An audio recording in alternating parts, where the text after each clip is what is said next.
It's hardly a newsflash that exercise is important for your overall health, but what you may not have known is that getting enough exercise is also an important step toward minimizing your ED symptoms. Of course, don't expect to hear such things from the people who are selling you ED pills every month. They'd just as soon see you not do anything to minimize your symptoms, so you'll keep buying from them every month, but it's true. By itself, exercise is almost certain not to be sufficient to totally eliminate ED, but it can absolutely help minimize your symptoms. Why exercise improves your ED? At the core, erectile dysfunction is a circulatory condition. It's all about blood flow.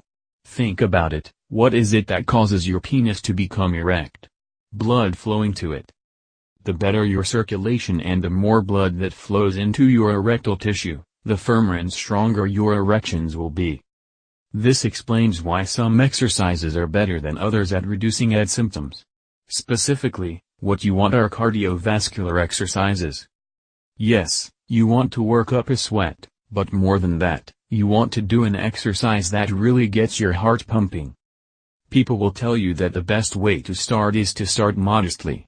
To commit to, say, 15 minutes of exercise, 3 to 5 times a week when you're first starting out. Then, over time, slowly increase your duration, and the number of days per week you are exercising. That's generally pretty good advice, but we'd like to add an additional wrinkle to that. For starters, keep your exercise to 3 days a week, but yes, gradually build up the length of time you spend exercising. In addition to that though, find a sport you enjoy. It could be anything. Kayaking, soccer, fencing, hiking. Just make sure it's something you enjoy, and something you're passionate about. If you love to do it, and are passionate about it, you'll naturally be inclined to do more of it. This is the reason you don't need to bump up your exercise to more than 3 times per week. You'll be supplementing that with your new sports activity. Consider this to be your sweat equity. This is the equity you put into living a longer, healthier life. In exchange for that sweat equity, you'll get a healthier heart and lungs, better circulation, more energy, more stamina, and if you have ED, you'll notice a marked reduction in your symptoms. If you don't have ED, a good exercise program won't guarantee that you'll never experience difficulties, but if and when you do, they'll be much milder than they otherwise would have been. There are relatively few people outside of gym rats who love to exercise, so look at it as an investment. That's why we used the term sweat equity. We want you to think of it in exactly the same terms as financial investments you make in your future. If you can put yourself in that mindset, and if you supplement your regular exercise with a sport you love, you'll be much more likely to stick with it, and consistency is key.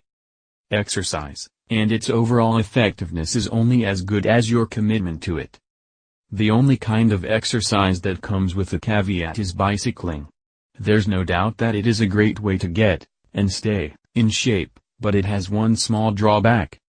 Studies have shown that spending a lot of time cycling can lead to an increased likelihood of problems with your prostate gland.